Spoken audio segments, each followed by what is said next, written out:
Well, it's not just taking over from NNPC. It has taken over from NNPC since last year or early this year.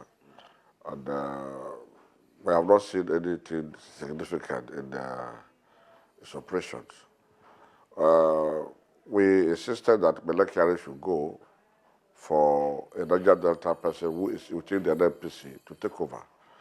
But unfortunately, they brought somebody from Shell who knows not more than 10% of the NNPC operations. And what concerns Nigeria mostly is two things. The refineries to work, and we have more output production so that we can sell more crude, feed the refineries, and ensure that the refineries are working every time. Two, we need to ensure that our gas production increases, and we're able to meet our target, get enough revenue for the development of Nigeria. Because Nigerians are crying now. Our economy is so bad, and what we need now is enough resources so that they can even reduce this tax regime they're bringing. We have a lot of mineral resources that are not tapped, and the oil and gas is one of the major sources of income. So if the NNPC is good enough, they should be able to help the nation. They should be able to help the nation by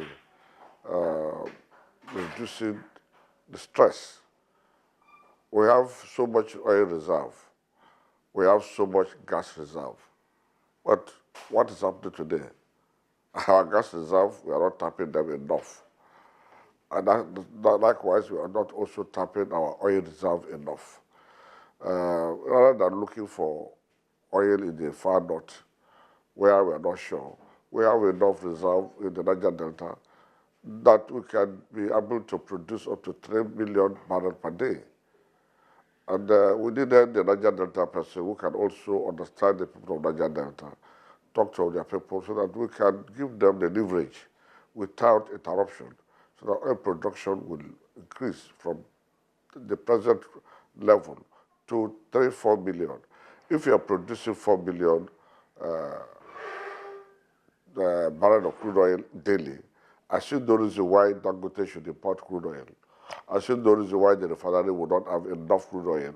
And I see no reason why the incoming refineries and the modern refinery would not get enough crude oil. I see no reason why we would not also export enough to add enough resources that would be able to help the economy of the country.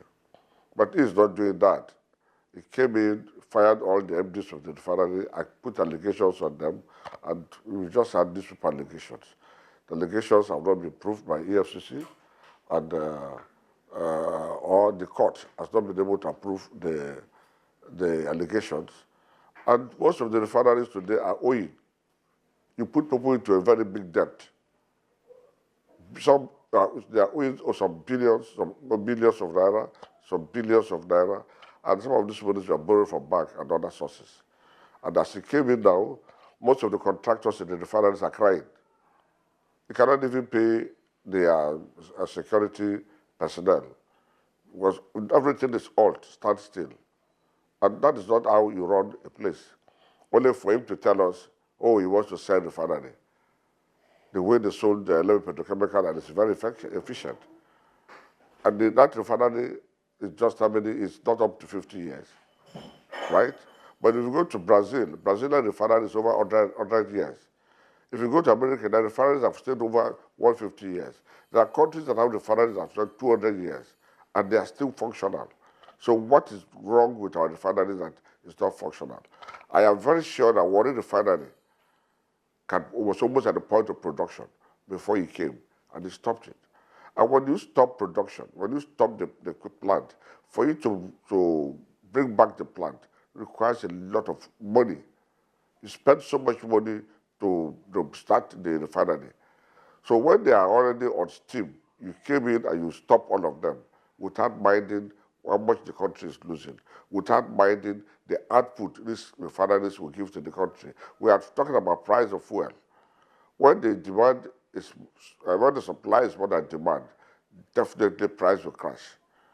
Like I predicted last year, when Dangote refinery is fully on stream, the price will crash. And we are seeing Dangote has been crashing the price.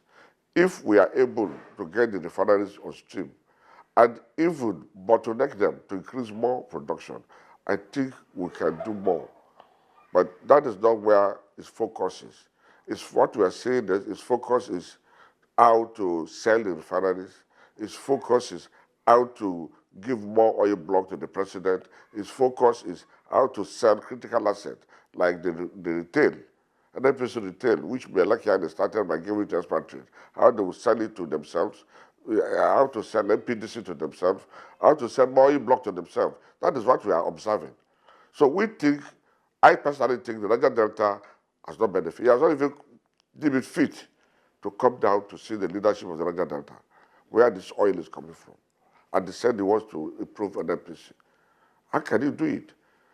And the worst still, instead of working with the people inside, is bringing people outside who don't know anything about the industry to slow down the space.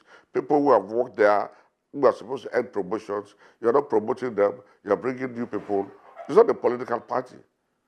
This is purely a technical job. NNPC is a professional job.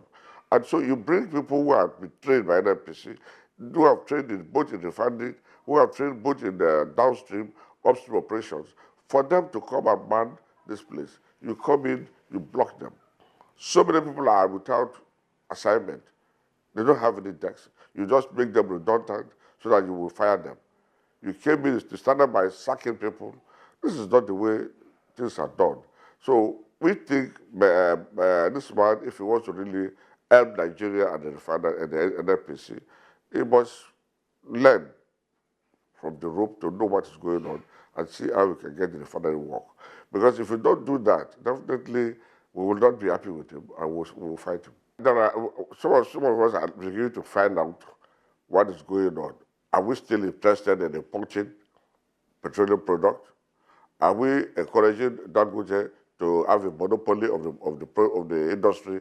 We are looking at this industry. First, I commend Dangote for that is huge refinery. If not for that huge refinery, we would have been importing much of our petroleum product. But because of his huge refinery, at least most of the products are refined there. But again, is he having enough crude oil locally to produce? Or is he importing this crude oil to produce? These are the things we must find out. I believe that Nigerians don't need to import any crude oil because we have enough crude oil. We have enough reserve. And all we need to do is to increase our production and feed the refineries. For instance, the refineries were from the beginning made to fail. How can you ask the refinery to get crude oil from one source? And if that source is down, it means there's no crude oil. The refinery should be open to several sources of getting crude oil from the various flow stations, not only one flow station. That is happening, that's in Delta State. Port Harcourt refinery supposed to have product from Alakiri. Alakiri is very close. If they're getting product from Alakiri, I don't think they will be able to have problem with product.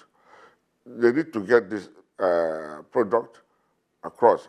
Dangote should either take it through vessels or build his pipeline from there or from Lagos terminal.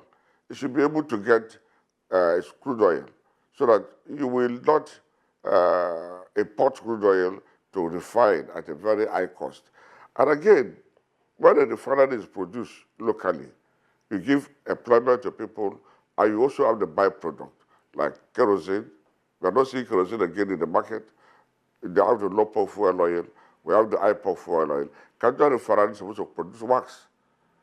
And all these things are not working because the man in charge is not interested in the refinery. He's interested in selling our national asset. He's not interested in making our national asset work. So if we have the professionals within and the people that are managing it, I think we can be able to move this refinery further. Bayo cannot move the refinery. I can assure you, it cannot be able to activate the refinery the way it's going. Because I don't blame him, because this is not his own field. He is from upstream. You bring someone from upstream to now manage downstream, midstream, and upstream together. And I don't know, because even the upstream, a lot of these companies are not producing enough. And when we have a very huge refineries, there are no more seismic operations for us to get more data on where the crude oil deposits are. We are not talking about exploration, and we are not seeing drilling. These are the drive we expect the GMD of NNPC to be sure with job to make sure that these things are working. Because if there's massive production, even the offshore production that we are having, we don't even know how they are measured. So we need to ensure that the production increases from the present level to a level that we can give our refineries locally and also export enough. We need to improve on our gas. We don't need only the energy. The brass energy is dead for political reasons. When we have enough gas reserve, the gas reserve we have today in Nigeria, we cannot finish it in the next 100 years. 100 years to come, Nigeria cannot finish a gas reserve. And if we say fossil oil is going, and we still have enough deposit in Nigeria, and we are not extracting it, we are wasting our time looking for somewhere to get crude oil when there are a lot of deposits in the Niger-Delta that we have not been able to do.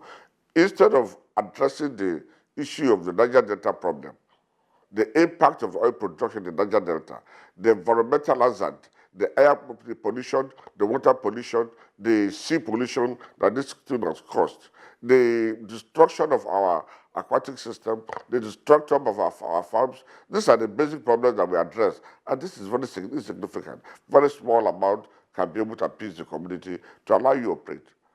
Even the PIA that is there, the Niger-Delta people are not benefiting because you attach it on the operations. And when there's no production, when there's no operations, how much will the Niger-Delta benefit?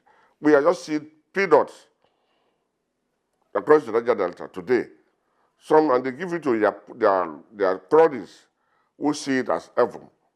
But when you are doing the right thing, I think the people of Niger-Delta will be happy and we would get this production increased. Refineries will now be able to work because they are now fit and allow them. I said, I can tell you Warri refinery is at a 90% completion. Port Harcourt refinery is at 95 or 98. They have only a little bottleneck to solve. If we allow these refineries to work, it will correct itself. As they are moving, working, producing, they'll be able to see faults here and there, which they will change. We are not bringing a new plant that you say is going to work immediately. This is an old plant. So why not allow it to work?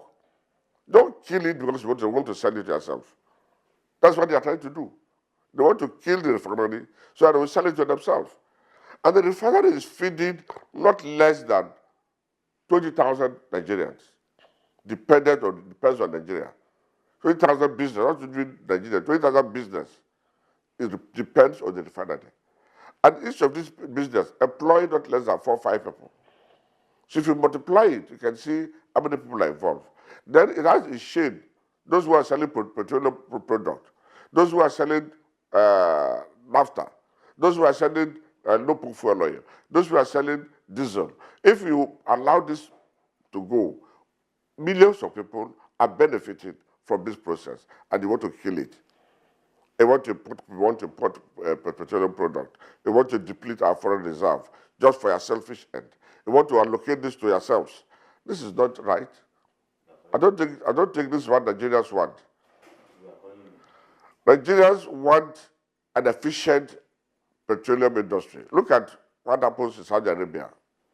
They have a national petroleum company in almost all the producing countries. And they're doing well, they're making money. Nigeria depends on the oil and gas. At least 80% of our budget is attached to oil and gas. And today, are we getting it? Are we getting that 80%? These are the things I think the man should look at. But It's political. We hear, oh, this fraud or that fraud. And Nigerians are not interested in how you commit fraud. Our interest is efficiency. So I am saying, if Bayo is not fit enough, take somebody within the refinery, within the NNPC, to manage the NNPC. Take somebody from within the refineries to manage the refineries. Because the plant can work. We will get enough petroleum product. If we have enough reserve, we can export to our African countries. But today we cannot. We are buying. We are importing. So how can we export? So these are the problems we have. And I think if we want this petroleum price to come down, which will bring down the economy, is to ensure that the refinery works. If government has no business in business, how will they generate revenue to run the government? You see, Nigeria is a country that don't look after their people. Look at Libya, when Gaddafi was there. Everything was virtually free. Here we have so many minerals, solid minerals across the whole land. Nobody is interested in tapping it because of this mentality that government has no business in business. Government has business, interest in business, because they need to generate revenue. They need money, not taxing the poor people that are dying. Look at the new tax law. It's not a fair tax law. It's a tax law that can cause problems in this country. So if we are producing, if we are making enough money, why must we tax our people? This is wickedness. What we are having today is wickedness. We are leaving the substance of pursuing shadow. Nigeria is interested in oil. We should be able to evolve in our oil. We should be able to manage it ourselves. We should be able to run it. We have competent hands, for crying out loud. I want to tell you, the refineries today are not managed by expatriates. The refineries across Nigeria, Port Harcourt Refinery, Warri Refinery, Kaduna Refinery, are managed 99.5% indigenous.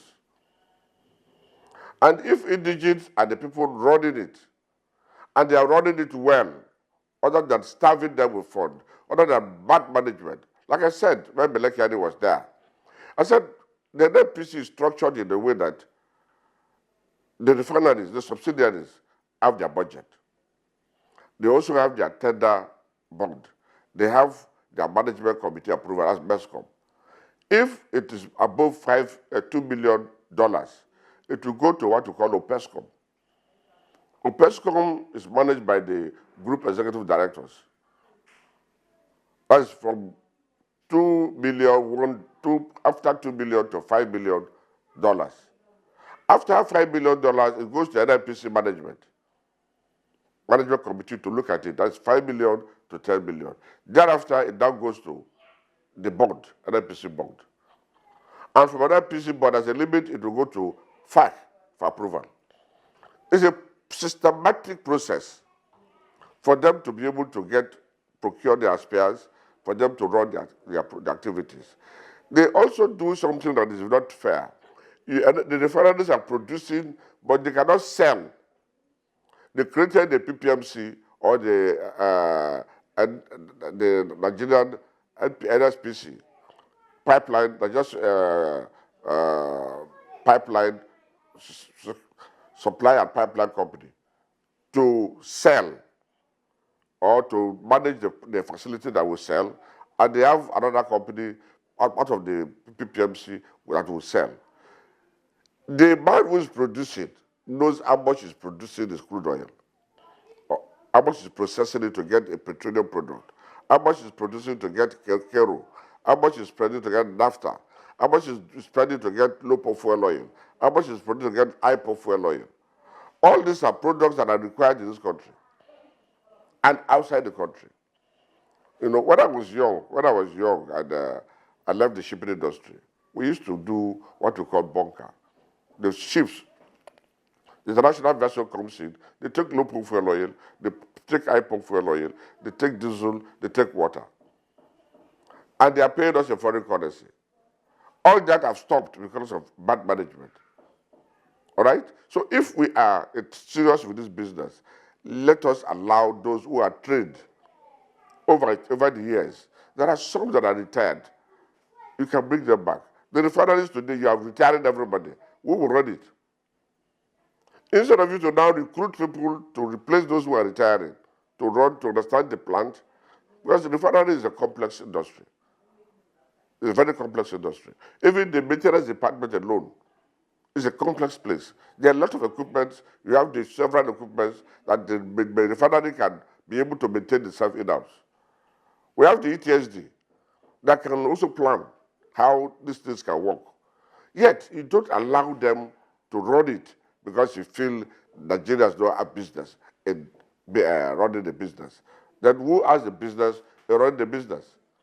If government does not have the power and right to write, the individual you want to sell to, are they not Nigerians? If individuals in Nigeria can run it, why can't government run it? It's corruption, inefficiency that is disturbing this country. And if we are all sincere to ourselves, we had a refinery that was managed, and they were not rich. Look at the likes of Oyibo. Shemalin Oyibo was not mega rich at GMD, who rose from the rank and file to GMD. Look at Anabs before he died. Those are the fathers of the industry. Look at Lolomare. How are they?